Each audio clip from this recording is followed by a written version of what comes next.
Ako po si Kadil Hasim, taga Barangay Maligi, may 3 anak.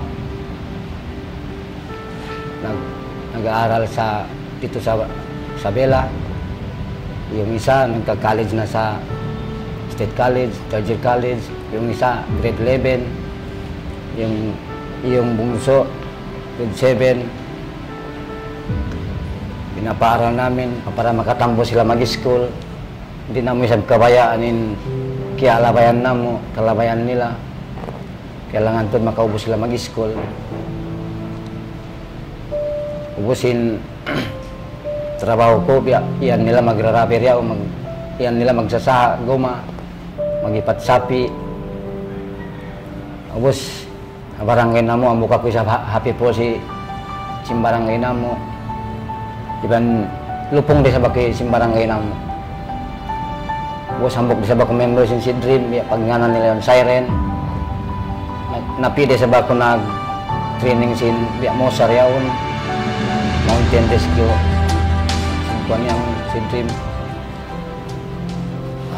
Ako ang bukda farmer biya magtatanom ko mga saying. Ubos ako magipat sapi magkanto ka kasaingan. Ubos ang may pagdagang namo mga saying yaon. Mga uno na mga prutas ipagtanom namo, mga gulay para pagkakitaan namo diya pagpakuan kanila. Pagpabaon pa school.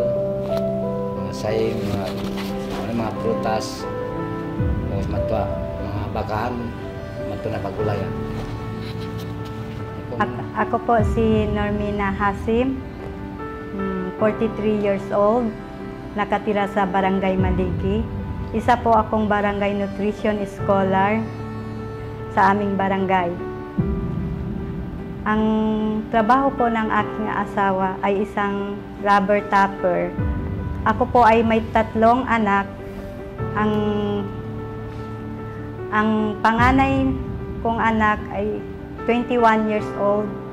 Ako po si Norhana A. Hasim from Barangay Maligi. Ako po ang panganay na anak.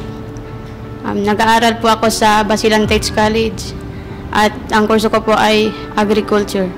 Pag wala po ang aking mga magulang, ako po ang gaganap na bilang magulang para sa aking mga kapatid. At ayun po, araw-araw hatid sundo sa school. At tumutulong din po sa gawaing bahay. At ang ikalawa po ay 16 years old. Magandang hapon po sa inyo. Ako po ay si Iriza Yasin. Nag-aral po sa Basilan National High School. Ako ay 16 na taong gulang.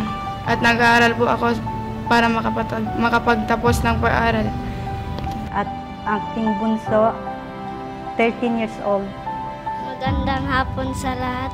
Ako po si Norisa Yasin bilang mag-aaral, 13 years old.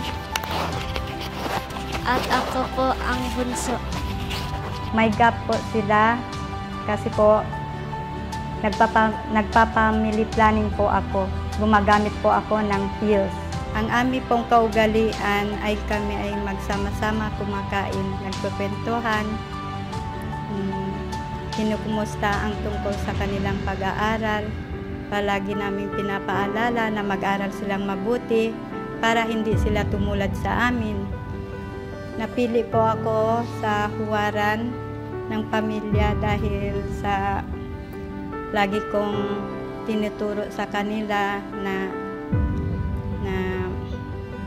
sa pamamagitan ng pagpapanatili ng magagandang magagandang katangian at ugali tulad ng paggalang, pagiging responsable at pagsuporta sa isa't isa at higit sa lahat may takot sa Diyos.